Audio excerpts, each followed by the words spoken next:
deve ser mensurável, e o tempo que mede o tempo deve ser um T2 tempo, assim ad infinitum. Objeção fundamental à ideia de Newton sobre o fluxo do tempo.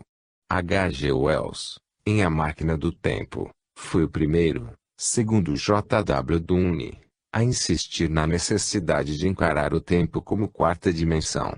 Qualquer corpo real devia ter, de acordo com Wells, comprimento, largura, altura e direção.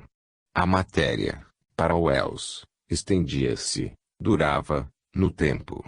Um homem é um ser quadridimensional, fixo e inalterado, do qual os seus retratados de 8, 15, 17 e 23 anos são evidentemente seções, representações tridimensionais. Nenhuma diferença Wells estabeleceu entre as três dimensões espaciais e a temporal. Nossa consciência que se move intermitentemente numa dimensão temporal até o fim de nossas vidas. O professor C. D. Broad, vide, M.R. Dunne's Theory of Time, e outros pesquisadores mostraram que a teoria de J. W. Dunne é uma construção lógica sem bases, mas que possivelmente poderia ser modificada para evitar o infinito regresso de tempos e de observadores que constitui o aspecto mais questionável. O professor Broad notou, ainda, que para explicar a precognição segundo J. W. Dunne não é necessária a série infinita de tempo e de observadores. Na opinião do professor Broad, a precognição assemelha-se mais à memória que caminha para frente em vez de para trás. Sugere que o tempo tem uma segunda dimensão que fica em ângulo reto com a dimensão linear que experimentamos através de nossa consciência normal. De acordo com essa teoria, elucida Swire, os acontecimentos seriam simbolizados não por pontos em uma linha, mas por linhas áreas em um plano. Um acontecimento pode estar no futuro, em relação à dimensão de tempo de nossa consciência normal, e já pode estar no passado em relação à segunda dimensão de tempo. Por conseguinte, se possuímos uma consciência extrasensorial capaz de apreciar os campos fantasmagóricos do tempo que ficam à direita ou à esquerda da linha, podemos tornar-nos cientes de um acontecimento antes que nossa consciência normal a tenha alcançado. E o professor Swire vai mais longe em sua análise da teoria, supondo que o próprio professor C. D. Broad não tenha muita fé nessa ideia de uma segunda dimensão de tempo em ângulo reto com a primeira. Sem dúvida, arremata, as tentativas de pensar no tempo em termos de geometria, ou como sendo uma espécie de espaço, são provavelmente tolices. A verdade é que dificilmente surgirá uma teoria de valor até que seja feito grande número de experiências sobre presciência. Em seguida o professor Swire cita C.T.K. Charity mas Minkowski's Fault Dimension, que observa, quando os ocultistas falam voluvelmente de consciência movendo-se ao longo de linhas metafísicas terrenas, estendidas estaticamente em um superespaço, estão entregando-se a uma vasta ignoratio elenchi. Em verdade, acrescenta o professor Swire, não há justificação filosófica para a introdução do movimento presente que tanto agradou à imaginação popular. A visão espiritual.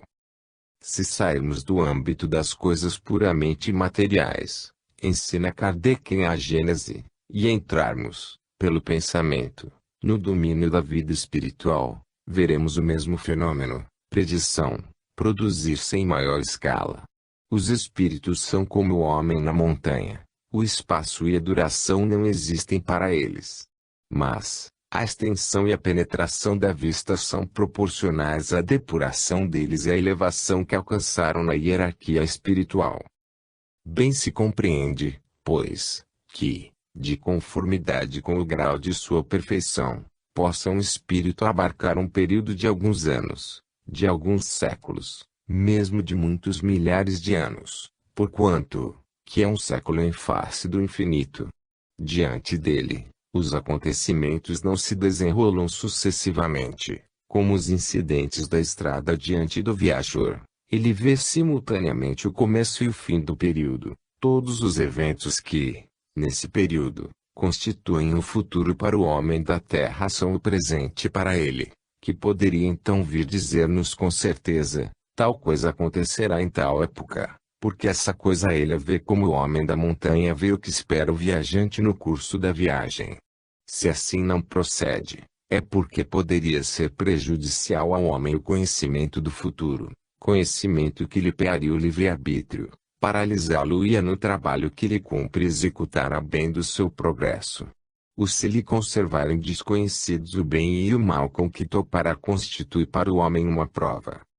Se tal faculdade, mesmo restrita, se pode contar entre os atributos da criatura, em que grau de potencialidade não existirá no Criador, que abrange o infinito? Para o Criador, o tempo não existe, o princípio e o fim dos mundos lhe são o presente. Dentro desse panorama imensurável, que é a duração da vida de um homem, de uma geração, de um povo. Entretanto, como o homem tem de concorrer para o progresso geral, como certos acontecimentos devem resultar da sua cooperação, pode convir que, em casos especiais, ele precinta esses acontecimentos, a fim de lhes preparar o encaminhamento e de estar pronto a agir, em chegando a ocasião. Por isso é que Deus, às vezes, permite se levante uma ponta do véu, mas, sempre com fim útil, nunca para satisfação de vã curiosidade. Tal missão pode, pois, ser conferida não a todos os espíritos, porquanto muitos aqui do futuro não conhecem mais do que os homens, porém, alguns espíritos bastante adiantados para desempenhá-la.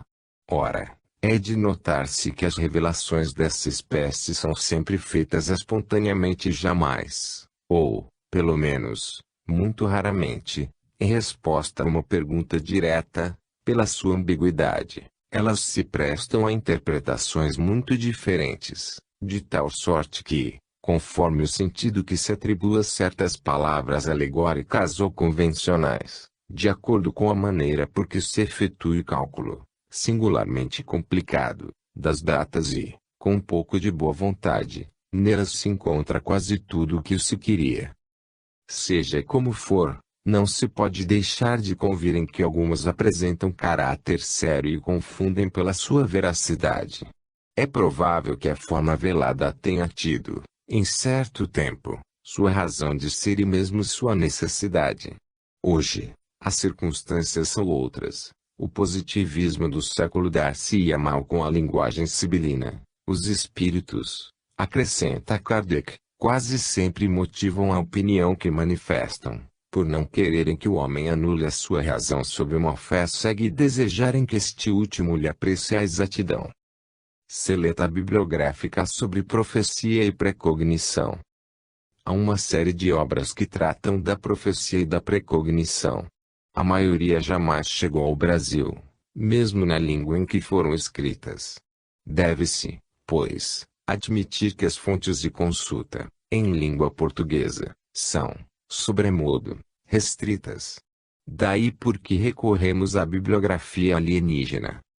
Seria inoportuno destacar este ou aquele autor, entretanto, deveis fazer justiça ao professor Charles Richet, ao notável astrônomo Camille Flammarion e ao admirável casal Rini. Eles desenvolveram, realmente, um meticuloso trabalho de pesquisa, coletando dados e informações sobre os mais diversificados casos de profecia e precognição, sobre eles canalizando toda a perspicácia e a percussiência que lhes granjearam lugar de reconhecido valor no contexto da comunidade científica da época em que viveram e de épocas posteriores. 1. L'inconnu et les problèmes psychiques, la mort et son mystère, Camille Flammarion. 2. Traite de métapsychique, l'avenir et la prémonition, Charles Richet. 3. Le merveille dans les jeux de hasard, César Baudy de Vesme. 4. Encyclopédie de la divination, Renalo. 5. La guerre et les prophéties célèbres, Johanny Brixot. 6. Devant le mystère de Yann Rose, Milan. 7. Thérapeutique suggestive, A. Liebo. 8. Production et prophétie, Joie Grabela y accent aigun. 9. Prophétie et divination, Alfred Guillaume. 10. L'essence du prophétisme, André Né. 11. Prophétie Nostradamus. 12.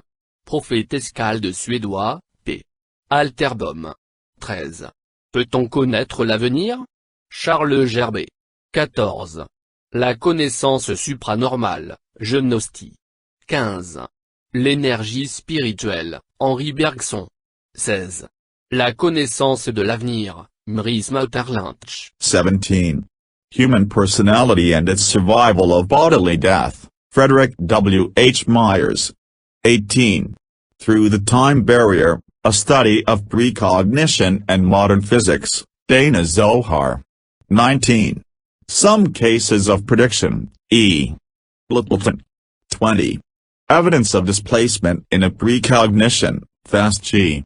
L. Mangum. 21. New Dimensions of Deep Analysis, Jan Ehrenwald. 22. Preliminary Experiments in Precognitive, Watley Carrington. 23. Frequency of Types of Experience and Spontaneous Precognition, Louise R. Rhine. 24. Extrasensory Perception, Joseph Banks Rhine. 25. On the Evidence for Premonition, E. M. Sidgwick. 26. Modern Experiments in Telepathy, S. G. So IEF. Bateman. 27. Precognition Reconsidered, J. B. Rhine. 28. Previsions of Disaster, Hans Bender. 29. 20th Century Prophecy, James Bjornstad. 30. Prophecy, The Search for Certainty, Charles J. Kaza. 31. An Experiment with Time, J. W. Dunn. 32. True Experiences in Prophecy in Our Time, Martin Abo. 33. Dei fenomeni premonitori, Ernesto Bozzano. 34. Das zweite Gesicht Neuere Vorgeschichte, Friedrich zu Bansen. Fim.